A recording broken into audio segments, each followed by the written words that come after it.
नमस्ते सभी को। Good afternoon. आज मैं आप लोगों के लिए सबसे पहले तो स्वागत आपका आपके अपने यूट्यूब चैनल स्टडी विद सुमन स्वामी पर। मैं आज आपके लिए बहुत ही इम्पोर्टेंट वीडियो लेकर आई हूँ। मुझे था कि आपका एग्जाम हो उससे पहले पहले मैं आपसे इस तरह से एक वीडियो बनाकर आपसे मैं जरूर बात करूँ। सो आप ये वीडियो पहले पूरा देखिएगा, बिल्कुल भी स्किप मत करिएगा क्योंकि ये आपके लिए बहुत ही इम्पोर्टेंट होने वाला है। काफी टाइम था, मैंने बड़ी कोशिश करी थी कि आपको मैं सिलेबस पूरा करवाऊं, लेकिन जितना ज्यादा हो सका मैंने सिलेबस करवाया। बीच बीच के जो जैसे कि मे बी शायद मैं थर्ड यूनिट नहीं करवा पाई आपको, लेकिन मैंने कल उससे पहले जो एक वीडियो डाला था उसमें मैंने बताया था कि कौन कौन से आपको इम्पोर्टेंट क्वेश्चन करने हैं, कौन से चीजों का ध्यान रखना है। लेकिन आज मैं क्योंकि ये वीडियो मैं बना ही रही हूँ, मेरा जो मेन मोटिव है इस वीडियो को बनाने का वो यही है कि आप लोगों को इस वीडियो के थ्रू आपको इम्पोर्टेंट जो चीजें हैं जो कि मुझे बनानी तो आपके एग्जाम स्टार्टिंग होने से पहले थी, बट फिर भी मेरे जो सब्जेक्ट का पेपर है सोशियोलॉजी का, वो प्राइवेट स्टूडेंट का तो होने वाला है 13 को। एंड जो स्टूडेंट है अपने एनईपी न्यू एजुकेशन पॉलिसी वाले स्टूडेंट है, रेगुलर स्टूडेंट है, उनका एग्जाम होगा 14 को। ये वीडियो जो मैं बना रही हूँ ये आप दोनों के लिए ही बड़ा ही इम्पोर्टेंट रहेगा। ऐसा नहीं है कि ये रेगुलर वालों के लिए है या प्राइवेट वालों के लिए, दोनों के लिए ही ये काम करेगा। आप लोगों को करना क्या है, किन किन चीजों का ध्यान रखना है एग्जाम के अंदर। ये सिर्फ ऐसे नहीं है कि सिर्फ सोशियोलॉजी का पेपर है तो हम उस एक पर्टिकुलर पेपर के लिए जो मैडम ने चीजें बताई है, नहीं। आप चाहे आपका पॉलिटी का पेपर है चाहे हिस्ट्री का पेपर है, आप सभी में ये इन चीजों का ख्याल रखेंगे तो आपके मार्क्स बहुत जितने हो गए हैं उतने हो गए हैं पेपर, बट जो बचे हैं उनको हम और अच्छे से कैसे कर सकते हैं।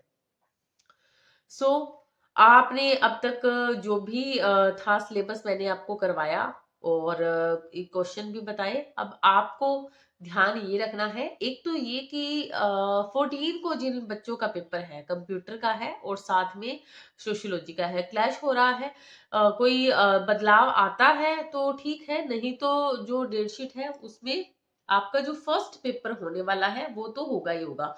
सेकंड जो पेपर है उसके ऊपर ये यूनिवर्सिटी कुछ आपको नया कुछ बनाकर देती है या कुछ डेटशीट में बदलाव करती है तो उसके बारे में भी आपको थोड़ा सा नेट पे देखना है और अपडेट रहना है, ताकि आप लोगों को उन चीजों के बारे में पहले पहल पता चल जाए इससे पहले कि देर हो।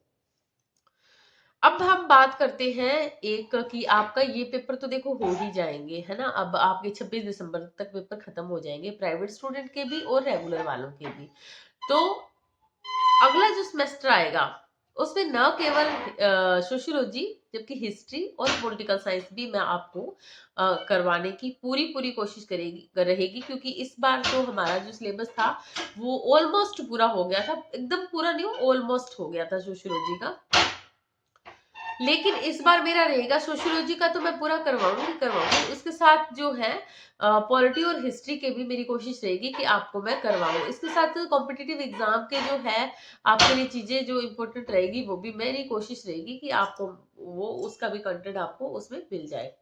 जैसे जैसे आपकी बीए कंप्लीट होगी वैसे वैसे ही आपके जो मेरी वीडियोस रहेगी आपके लिए, स्पेशली जो ये चैनल स्टार्ट किया है मैंने बीए फर्स्ट ईयर के स्टूडेंट के लिए स्टार्ट किया है, क्योंकि वो स्टूडेंट मेरे साथ जुड़े हैं तो फर्स्ट सेमेस्टर से लेकर उनके जो लास्ट रहेगा उनका जो 6 सेमेस्टर तक आप लोग मेरे साथ जुड़े रहेंगे। अब हम बात करते हैं एग्जाम की। ये तो थी सेमेस्टर की बात।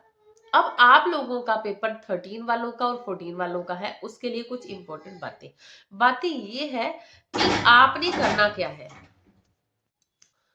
आपको पता ही है कि प्राइवेट स्टूडेंट्स को जो है असेसमेंट नहीं मिलती, बट रेगुलर को असेसमेंट मिलती है, ये उनका एक प्लस पॉइंट होता है। तो आप लोगों को करना ये है कि चलो 10 नंबर की बात है, पर 10 नंबर भी कोई ज्यादा कम नहीं होते, बहुत ज्यादा होते हैं। आप लोग सबसे पहले जब पेपर अटेम्प्ट करते हो, जैसे कि 12 क्वेश्चंस आते हैं छोटे वाले में और बाकी हमारे 4 यूनिट अलग रह जाते हैं। आपने 12 क्वेश्चन है उनको आप एक बार नजर में से निकाल लीजिए, क्योंकि 2-2 नंबर के क्वेश्चन है, 18 नंबर के टोटल हमारे बनेंगे। 12 में से हमें कोई भी 9 क्वेश्चन अटेम्प्ट करने होते हैं। और बाकी बचे यूनिट हमारे 4 यूनिट और बचते हैं, उनमें से भी हमें 4 ही क्वेश्चन करते हो, पर यूनिट में से हमें एक क्वेश्चन लेना होता है। अब आप लोग करते क्या हो, आप लोग जिस यूनिट में हमें बहुत अच्छा आ रहा होता है ना उसी पे सारा फोकस कर देते हो, जबकि ऐसा नहीं करना है। हमें सारे क्वेश्चंस को ही अटेम्प्ट करना है, सबको ही प्रायोरिटी देनी है। अगर आपको ये देखना है पेपर शुरू करने से पहले कि आपको अगर फोर्थ यूनिट पहले आ रहा है तो आप वहां पे मेंशन कर दीजिए कि यस ये फोर्थ यूनिट मैं कर रहा हूँ और ये मेरा क्वेश्चन है और इसका आंसर मैं यहाँ पे मेंशन कर रहा हूँ। फोर्थ यूनिट कर ले, सेकंड कर ले या फर्स्ट कर ले, पहले आप 18 मार्क्स के क्वेश्चन को पहले आप खत्म करेंगे, ठीक है। और बराबर बराबर एस क्वांटिटी के अंदर, ऐसा आपने क्वालिटी भी देनी है उसमें, क्वांटिटी भी देनी है। ऐसे नहीं किसी का 1.5 पेज कर दिया मैंने, किसी का 2 पेज कर दिया, ठीक है। कम से कम आपकी 36 पेज की जो शीट होती है, 36 से 40 की होती है, आप उसमें कम से कम आप 5-5 पेज के क्वेश्चंस तो करें, ठीक है। आप इतना कम मैटर भी ना लिखें कि देखने में लगे कि ठीक है इसने कुछ लिखा भी नहीं, और इतना ज्यादा भी ना लिखें कि एक क्वेश्चन करते करते आपके 3 यूनिट हो जाए और एक यूनिट आपका एज इट इज 18 नंबर का छूट जाए। हमें ऐसा नहीं करना है, सारे के सारे पेपर को अटेम्प्ट करना, चाहे आप थोड़ा थोड़ा लिखें, छोटे वाले क्वेश्चन में बराबर बराबर थोड़ा थोड़ा लिखे, बट छोटे वाले क्वेश्चन 9 क्वेश्चन करोगे तब आपके 18 नंबर बनेंगे, और इधर आप 4 यूनिट करोगे तब आपके बाकी के मार्क्स बनेंगे। तो आपको सारे क्वेश्चन को प्रायोरिटी देते हुए अपना जो पेपर है वो क्या करना है, अटेम्प्ट करना है।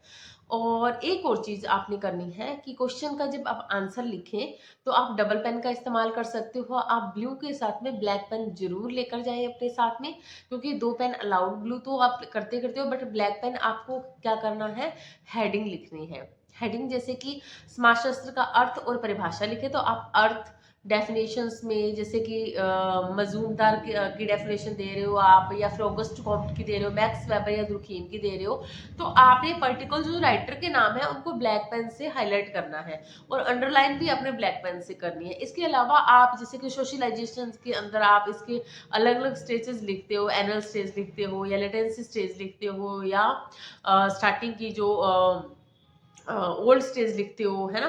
तो आप जो जब ये स्टेजेस लिखते हो तो इनको भी आपने ब्लैक पेन से पहले मेंशन करना है, फिर इनको अंडरलाइन करते हुए आपने पूरा क्वेश्चन करना है। इसके साथ साथ आप डायग्राम्स का इस्तेमाल कर सकते हो, बॉक्सेस बना सकते हो, ठीक है। इस तरह से फ्लावर बना के आप लिख सकते हो, जिससे कि आपकी शीट जो है काफी इफेक्टिव लगती है, एग्जामिनर को पता चलता है देखने से कि यस ये बच्चा कुछ अच्छा डिफरेंट कर रहा है, तो इसको मार्क्स है, नॉर्मल मार्क्स से हम इसको 2 नंबर ज्यादा दे सकते हैं। तो ये चीजें जो है छोटे छोटे अगर टिप्स का अगर आप ध्यान रखेंगे तो ये आपको हेल्प करेंगी अच्छे मार्क्स लाने के अंदर। इसके अलावा आप डबल पेन का यूज करें, डायग्राम्स बनाएं, और साथ के साथ आपने क्या करना है, एक काम और करना है। कई बार ये देखो आपका फर्स्ट सेमेस्टर है, क्योंकि मेरे साथ भी ये चीजें हुई है, हम पेपर पूरा नहीं कर पाते हैं, तो पेपर अब पूरा हम नहीं कर पाते, तो हमें करना क्या होता है और ख्याल रखना है वो ये है कि आप करेंगे क्या, जब आप एग्जाम कर रहे हैं अपना, तब आपने हर क्वेश्चन के अंदर जब आप छोटे छोटे पॉइंट्स लिखते हैं तो उनको एकदम सटा के नहीं लिखना है। तो आप क्या करेंगे, उन पॉइंट्स को हर हर जो पॉइंट्स आप लिखेंगे उसके नीचे जो है थोड़ा थोड़ा एक एक दो दो लाइनें आपने छोड़नी है। इसके अलावा आप जो क्वेश्चंस लिखते हैं उनके उनके अंदर जो अंदर पॉइंट्स डालेंगे उन पे जगह तो छोड़नी है, बट क्वेश्चन के लास्ट में भी 4 या 5 जो लाइनें हैं वो जरूर छोड़ दें, क्योंकि जब आप हर क्वेश्चन को अगर आप सोच रहे हो भाई मैं एकदम ही कंप्लीट कर दूंगी, तो ऐसा पॉसिबल नहीं हो पाता है। आप लोग क्या करें कि हर क्वेश्चन के अंदर थोड़ा थोड़ा स्पेस जरूर छोड़ें, और फास्ट स्पीड बढ़ाते हुए आपने अपने चारों यूनिट कंप्लीट करने हैं। ऐसे ही 2-2 नंबर वाले क्वेश्चंस को आपने पूरा करना है। और जब आप 2-2 ढाई-ढाई लाइन एक बार लिख दीजिए, और 2 ढाई लाइन जैसे कि 5 लाइन का आपने मान के चलिए 4.5-5 लाइन का आपने क्वेश्चन बनाना है छोटा, तो उसमें आप थोड़ा थोड़ा स्पेस जैसे आप छोड़ेंगे तो बाद में क्या होता है कि क्वेश्चन जब आपका पेपर आप टाइम मैनेजमेंट करते हुए आधा घंटा पहले आपने अपना पेपर खत्म कर देना है। जो बचे हुए 5-5 मिनट रहेंगे वो बाकी के जो आपने ब्लैंक लाइनें छोड़ी हुई है उनको फिल करने में लगाइए। जिससे कि आपका पेपर भी नहीं छूटेगा और आप अच्छे से अपना पूरा पेपर अटेम्प्ट कॉन्फिडेंस के साथ कर पाओगे। अब आपने टाइम मैनेजमेंट का भी फुल ध्यान रखना है, अच्छे से ध्यान रखना है। जैसे कि अगर आपका पेपर मॉर्निंग में है, 9:30 बजे है, 3 घंटे का पेपर होता है, तो आपने स्टार्टिंग के आधे घंटे के अंदर, स्टार्टिंग के जो आपके रहेंगे 2.5 घंटे, उसमें आपने पेपर अपना खत्म करना है। आप मान के चलो कि आपने हर क्वेश्चन को आधा घंटा देना है, ठीक है। आधा घंटा दोगे आप तो आपके 2.5 घंटे के अंदर जो है क्वेश्चन जो है आपका पेपर कंप्लीट हो जाता है। फिर भी आपके पास आधा घंटा एक्स्ट्रा बचता है, जो स्पेस आपने छोड़ा हुआ है उस स्पेस को फिल करने में आपको वो आधा घंटा हेल्प करेगा। और आपने 2-3 मिनट का, जब आप 2.5 घंटे का पेपर कर लेते हो तो 2-4 मिनट का ब्रेक ले सकते हो। आप सोचिए कि मैं कुछ अपने आप को रिलैक्स कर सकते हो, पानी पी सकते हो, फिर आप बाकी का पेपर जो है खत्म कर सकते हो। आजकल मैंने एक चीज भी देखी है कि बच्चे क्या करते हैं कि जैसे मार्केट में मैंने देखा है कि वो माइक्रो कॉपी भी मिल रही है, कहीं पर जो है चीटिंग की अगर पॉसिबिलिटी होती है तो वो साथ में लेके जाते हैं, अगर मौका मिल गया तो हम उससे कर लेते हैं, तो फायदा क्या होगा उनसे? कोई भी फायदा नहीं होने वाला, ठीक है। कुछ भी फायदा नहीं होने वाला।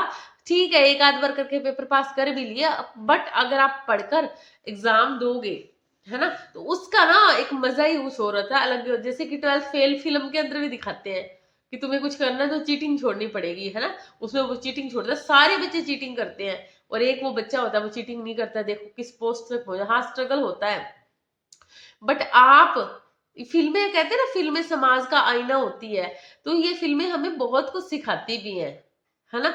तो आप भी कोशिश करें कि चीटिंग की तरफ ध्यान ना देकर आप कोशिश करें कि जो भी आपने, जितना भी पेरेंट्स देखो आप पर कितना भरोसा करते हैं, कितना आप आपके ऊपर पैसा लगाते हैं, और आप सारा साल सारा सेमेस्टर कैंटीन में चले गए, इधर चले गए, घूमने चले गए, और फाइनल जब एग्जाम आ जाते हैं तो बगले जाते हैं, अरे ये क्वेश्चन बता दे, अरे बता दे, और ये पता नहीं किसकी ड्यूटी लगेगी, है ना।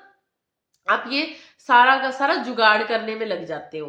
तो इससे अच्छा है कि आप थोड़ा सा, इतने टफ नहीं है आपके सब्जेक्ट्स आर्ट्स वालों के, आप थोड़ा सा इनको ध्यान से पढ़ो, थोड़ा टाइम दो और आप इनको अच्छे से क्रैक कर जाओगे। तो कुछ बेसिक चीजें मैंने बताई है, उनका ख्याल रखो आप, ठीक है। 13 वालों के लिए भी है, ये 14 वालों के, यानी कि प्राइवेट और रेगुलर दोनों स्टूडेंट्स के लिए मैंने ये चीजें बताई है, और आपको इनको करना भी है, ठीक है। डबल पेन का इस्तेमाल करोगे, डायग्राम्स बनाओगे, थोड़ा स्पेस छोड़ते हुए पेपर करोगे, राइटिंग का ख्याल करोगे। ऐसे नहीं है, मैंने अभी जब मेरे एग्जाम में ड्यूटी लगी थी मैंने देखा है स्टूडेंट्स क्या कर रहे हैं, एकदम मोटे मोटे अक्षर लिख रहे हैं, स्पेस खूब बीच में स्पेस छोड़ रहे हैं। जैसे कि समाज शास्त्र जो है उसका, जो है ऑगस्ट कॉम्ट ने सबसे पहले वो बनाया था इसको, और सबसे पहले इसका नाम सामाजिक भौतिकी। तो इस लाइन के अंदर क्या करेंगे, बीच में इतने बड़े बड़े स्पेस छोड़ दे, ऐसे नहीं करना। 2.5 लाइन अच्छे से लिखो, फिर 2 लाइन वैसे ही पूरी छोड़ दो, फिर अगला क्वेश्चन स्टार्ट करो, फिर और अब एक नई चीज भी आई है कि जब आपका, क्योंकि मैं अब आप लोगों के लिए वीडियो बना रही हूँ तो ये बात भी मैं आपको बता ही देती हूँ। अब आप लोग एग्जाम में क्या करोगे, जैसे ही आपका पेपर कहाँ तक खत्म हो जाता है, आपको लगता है कि सफिशिएंट है, मैंने अब और नहीं लिखना, ना तो टाइम है और ना ही मेरे पास में कुछ मैटर है लिखने का, ठीक है, कुछ है नहीं मेरे पास में, कुछ भी वर्ड नहीं है, तो आपको अपने जो ब्लैंक लास्ट में पेपर होते हैं, बचे हुए जो पेज होते हैं आंसर शीट के, उसको क्रॉस करने हैं, क्रॉस करने हैं। एवरी पेज को आप क्रॉस करोगे, ऐसा नहीं है कि आप उनको खाली छोड़ दोगे। ये रूल आया है यूनिवर्सिटी से, जो हर टीचर को, स्टूडेंट को बताना जरूरी होता है और हर स्टूडेंट को उसको क्रॉस करना जरूरी होता है। सो अब वीडियो पूरा देखना। वीडियो मैंने 2-3 जगह भी चेंज करी, अगर आपने नोटिस किया हो तो। बच्चा बाहर जो है शोर कर रहा था, मेरी बेटी, तो नहीं बनाते, बट मेरे को आज आपको ये चीज बतानी थी, सो मैंने बता दी है। और आपको बहुत बहुत सारी शुभकामनाएं आपके एग्जाम के लिए। सभी पेपर के अंदर आप टाइम मैनेजमेंट का ध्यान रखें, जो जो बातें बताइए मैंने, ये नहीं है कि ये सिर्फ सोशियोलॉजी के लिए, आप कोई भी पेपर हो आप इनमें इन बातों का अच्छे से ध्यान रखिएगा, राइटिंग का, पेन का, अंडरलाइंस का, डायग्राम्स का, तो आपका पेपर बहुत अच्छा जाएगा।